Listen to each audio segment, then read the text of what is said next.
Olá!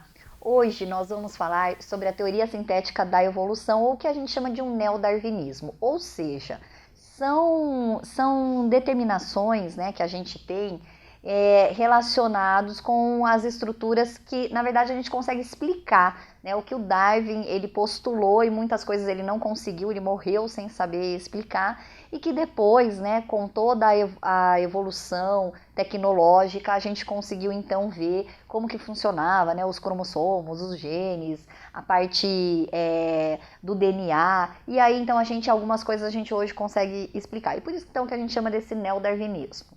Veja, a gente tem o princípio da mutação.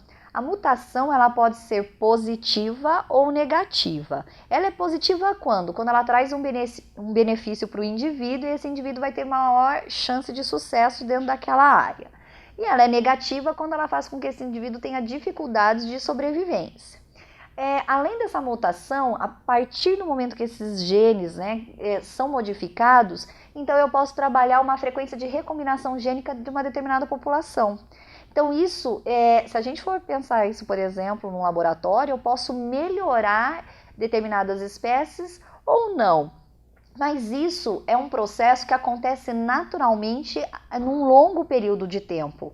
Então, o fator de mutação e de recombinação gênica vai trazer para a população, na verdade, variações, e essas variações vão gerar adaptações dentro dessa população. Bom, até aqui é tudo muito tranquilo, a gente sabe muito bem sobre o Darwin, com tudo que ele contribuiu para essa questão da variabilidade e da melhor, né, adaptação dentro de um ambiente. O que a gente tem que vai restringir essa questão de variações e de adaptações é a questão da seleção natural. Então, o próprio ambiente, ele acaba tendo um mecanismo de ação ao longo de um determinado tempo para que espécies possam sobreviver ou desaparecer, né? Entrarem em extinção. Então, o próprio ambiente faz isso e isso é totalmente positivo, porque senão se nós tivéssemos uma frequência populacional igual para todas as espécies de animais, não caberia dentro do nosso planeta Terra todos os animais. Então, por que a gente tem maior frequência de determinado animal e numa estação e na outra a gente não tem? Por que acontece isso? Porque a gente tem esse processo da seleção natural junto com o isolamento reprodutivo. Então, esses dois fatores, eu até destaquei aqui em laranja no meu quadro, são fatores que vão interferir nos processos de variação, de adaptação e, na verdade, tudo isso aqui tem a ver com a questão da sobrevivência dos indivíduos.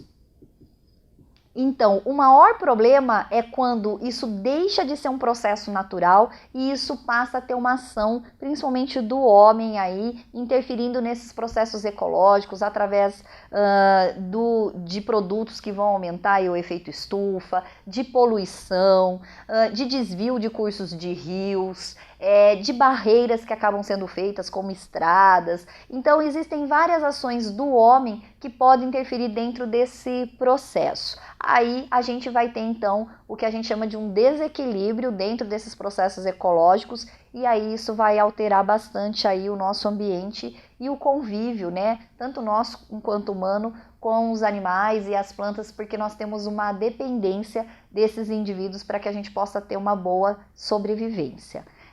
Então, na verdade, o neodarwinismo ele é muito tranquilo, porque, na verdade, a gente já vem de passos anteriores, né, em relação à questão do Lamarck, do Darwin, e aí fica fácil da gente entender, principalmente com a questão da genética, dos avanços, da parte toda biomolecular, porque ele vem, na verdade, definir o que Darwin apenas desconfiava que pudesse existir. Enfim, eu espero que você tenha compreendido. Até um próximo encontro.